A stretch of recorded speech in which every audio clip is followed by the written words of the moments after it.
اللهم صل وسلم وبارك على سيدنا محمد وعلى آله وصحبه أجمعين. ازيكم يا حلوين؟ عاملين ايه؟ يا رب تكونوا بخير.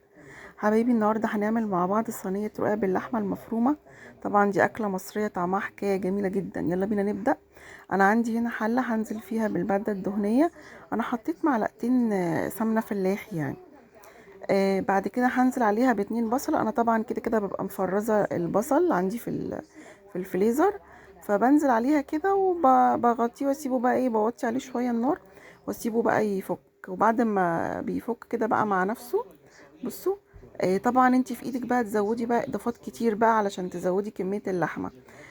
ساعات بحط بطاطس مبشورة، كوسة مبشورة، جزر مبشور. في ناس بتحب تحط طماطم.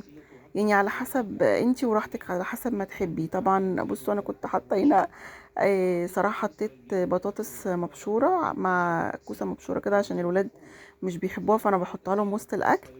وبعد كده بنزل بقى باللحمه عليها كده لحد ما تستوي، وبحط عليها كل بهاراتها بقى. صينيه عندي بقى بدهنها ماده دهنيه كويسه جدا، برضو سمنه فلاحي يا جماعه. وانا معرفش الرقاق عندي كان كله متكسر ليه المره دي، بس يلا ما علينا.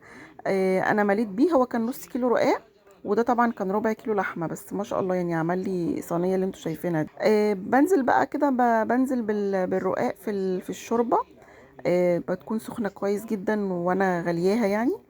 وابدا بقى ايه، املى الصينيه. بس هو بجد غلبني يعني، لانه اول مره بصراحه اجيب رقاق كده يكون متكسر قوي كده. انا كانت دايما الرقاقه يعني سليمه صراحه كده. بصوا، انا بحط نص الكميه بقى في الصينيه تحت كده. طبعا احنا كلنا شطار ومش محتاجين يا جماعه ان احنا بس بنفكر بعض. بنزل بقى باللحمه المعصجه كده واملى بيها في الطبقه بقى اللي هي في النص دي.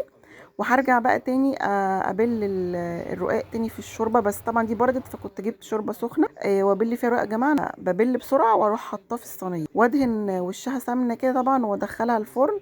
جميل جميل جميل الرقاق صراحه، انا من عشاق الرقاق.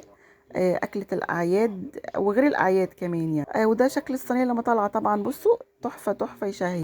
واشوفكم حبايبي على خير وبالف هنا وشفا. كل سنه وانتم طيبين، وربنا يعود عليكم الايام بخير يا رب. مع السلامه حبايبي.